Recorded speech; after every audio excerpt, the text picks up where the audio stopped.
You walk into a room and you feel it before you see it. There is a man standing there who doesn't need to speak to be heard. Nor does he crave the attention of the crowd. He is not twitching with the nervous energy of an addict looking for a dopamine fix. He is absolutely, terrifyingly still. His silence isn't empty. It is the kind of heavy, pressurized silence that makes loud, insecure people feel deeply uncomfortable, forcing them to look away. This is not the cheap confidence sold by modern gurus, which is usually just arrogance wearing a mask. This is something ancient. This is what the samurai called Iwao no Mi, the body of a rock. It scares people because it mirrors their own lack of control.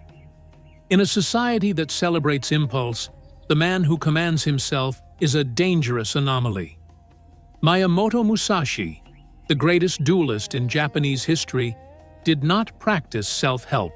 He practiced a discipline so severe it looked like insanity to the common man.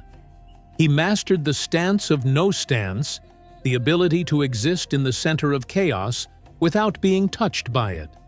Today, we are not here to talk about building better habits or getting motivated. We are here to resurrect a level of focus that modern life has tried to breed out of you. We are entering the domain of the Ronin. Most men today are bleeding out spiritually, and they don't even realize the wound exists. You wake up, and before your feet even touch the floor, you have already surrendered your mind to the enemy. You grab the phone, flooding your neural pathways with digital noise, begging the world to tell you who you are today.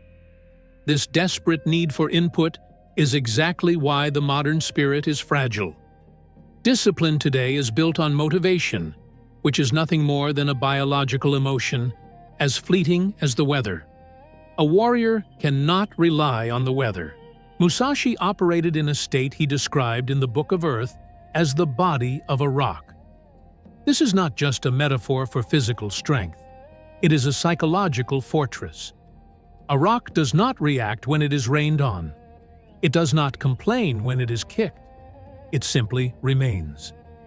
The modern man lacks this because he is enslaved by a weak spirit. This internal voice constantly negotiates for comfort, whispering that it's too cold to train, too early to work, or that you deserve a break. Every time you negotiate with this voice, you lose ground. In his final testament, the Dokodo, Musashi wrote a simple command: do not seek pleasure for its own sake. This is the foundational step to real power, which is total detachment. The master looks at comfort not as a reward, but as a sedative that dulls the senses. If your ability to perform is linked to how good you feel, you are a slave to your own biochemistry. The body of a rock demands that you sever the link between your feelings and your actions. You must become a machine that runs on duty, a fuel source that never runs out. Look at your life right now. Look at your finances, your body, and your incomplete missions. The stagnation you see is not a lack of capability. It is an overdose of comfort. You are tolerating mediocrity because it feels safe. To reach the level of the samurai, you must observe your desire for a soft life and view it with absolute disgust. You must treat your impulses like enemy spies trying to infiltrate your camp. The weak spirit wants you to be happy and soft, but the Ronin mind wants you to be strong and dangerous. You cannot be both. While Musashi mastered the solitary duel, the samurai tradition offers a strategy for resilience that borders on the supernatural. In the historical epic Taiheki, we find the story of the legendary general Kusunoki Masashige. Facing certain death and total defeat, he did not ask for mercy. He and his brothers swore an oath that became the heartbeat of the samurai's fanatical endurance. They said, "Would that I had 7 lives to give for my country." This is the doctrine of Shichisho Hokoku, or the 7 Times Reborn. Understand the terrifying gravity of this. This is not a poetic metaphor for trying your best. This is a spiritual contract that transcends death itself. The warrior was declaring that if you kill me, I will come back. If you kill me again, I will return again. I will be reborn 7 times, and 7 times I will come for your throat. This is the ultimate definition of the Shugyo mindset, an austere, endless training that accepts no final defeat. How does this ancient battlefield logic apply to you, sitting in a climate-controlled room, stressed about a deadline? It is the strategy of the infinite respawn. The modern man fails once. He breaks his diet, gets rejected by a client, or misses a workout, and he collapses into a spiral of shame. He thinks he ruined the streak, so he might as well quit. That is the mindset of a peasant, not a warrior. The 7 Times Reborn strategy teaches that failure is not an exit door. It is simply a reload. When you walk the path of the warrior, you are unstoppable because you do not accept the concept of the end. You missed your alarm? Good. Get up and execute the rest of the day with double the ferocity. You lost money? Good. Rebuild it with 7 times the aggression. This strategy requires you to execute the part of your ego that demands perfection. Perfection is fragile. Glass is perfect until it shatters. Iron is ugly, beaten, and scarred, but it does not break. You must become iron. When you adopt the 7 Times Reborn mentality, you become a nightmare to your competitors. They realize that no matter how hard they hit you, you are simply going to stand back up. You become inevitable. Now we descend into the mechanics of the ghost and how the master moves without hesitation. In the Book of 5 Rings, Musashi culminates his teachings in the Book of the Void. He describes the void as that which has no beginning and no end. It is the state of mushin, or no mind. In the West, we are plagued by overanalysis. We think, we plan, we worry, and we hesitate. We create a massive gap of friction between the thought and the action. You tell yourself you should go to the gym, but maybe you are too tired, or maybe you will go later. In that gap, in that split second of hesitation, is where weakness festers. The void is the elimination of that gap.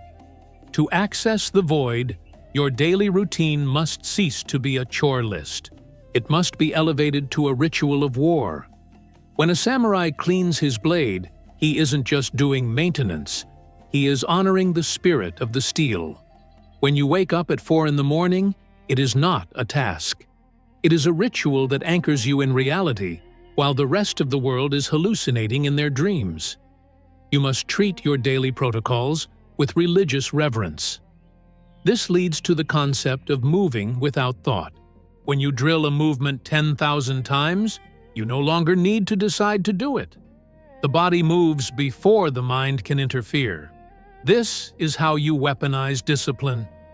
Even if you are sick, even if you are grieving, even if your world is burning down, you execute the ritual. The ritual protects you from your own volatile emotions. But the greatest enemy to the void is the ego's desperate need for a cookie. You want a pat on the back. You want people to see you grinding. Musashi lived in caves like Gondo. He didn't care if the townspeople thought he was a beggar or a god. If you need validation to maintain your discipline, you are not disciplined. You are a performer. You are a circus animal doing tricks for applause. True power is silent. It is doing the work in the dark when no one is watching. It is holding the standard when it would be so easy to slip. The void is a lonely place. It is cold there. But that is where the masters live. You must learn to love the silence of your own company and the sound of your own heavy breathing. That is the only applause you will ever need. Philosophy without action is merely entertainment. We must now forge the steel. You cannot think your way into toughness. You have to suffer your way there. Your first protocol is physical rigor as mental salvation. Musashi understood that the body must suffer to save the mind. Modern neuroscience confirms this. Voluntary hardship engages the anterior mid-cingulate cortex, the brain's hub for willpower. If you are not physically challenging yourself daily, your mind becomes soft and pliable. You need to sweat. You need to feel your lungs burn. Why? Because physical pain is the quickest way to silence the weak spirit. When you are crushed under heavy iron, you do not have the luxury of worrying about your feelings. You survive. Your second protocol is emotional immunity. You must become ice-cold in the face of chaos. This is not about suppressing emotions. It is about refusing to react to them. Imagine you are a mountain. The weather, your anger, your fear, and your anxiety storms violently around the mountain. But the mountain does not move.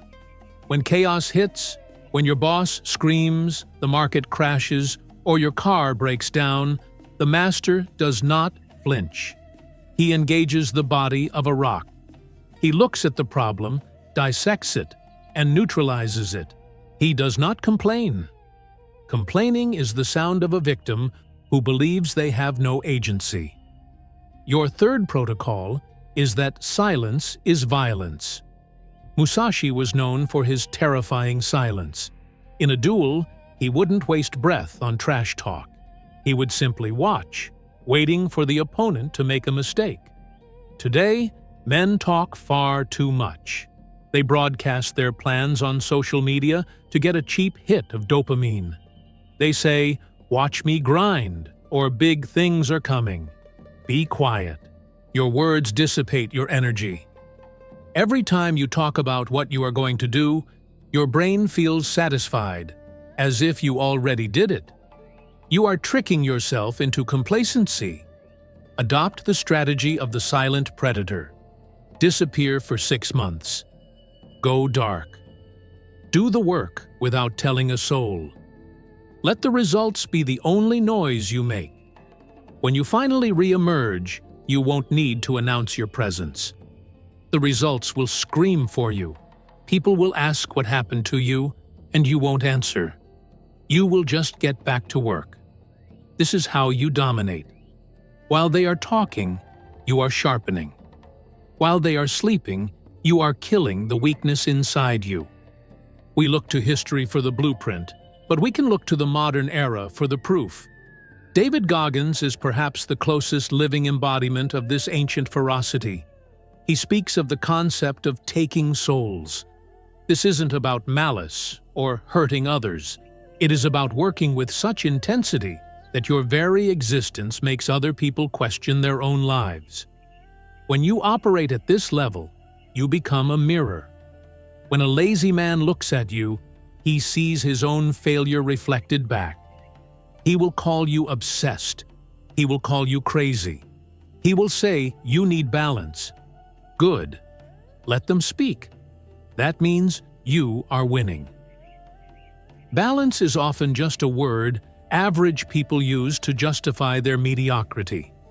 Musashi didn't seek balance. He sought the razor's edge of the sword. The samurai didn't seek comfort. They sought a good death. You have a choice right now. You can close this video and go back to your warm, comfortable, average life. You can go back to being a slave to your impulses, scrolling your life away until you are old and full of regret. Or you can decide to become the monster you fear. You can decide that from this second forward, the weak spirit is dead. You can decide that you will never again have a 0 day.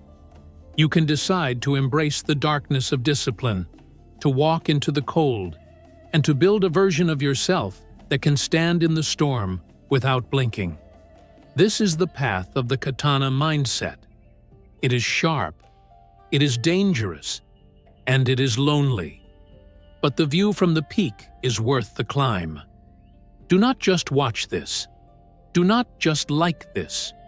Go out and destroy the weakness that is holding you back. Join the ranks. Subscribe to Katana Mindset. We are building an army of disciplined ghosts. Master yourself, or the world will master you.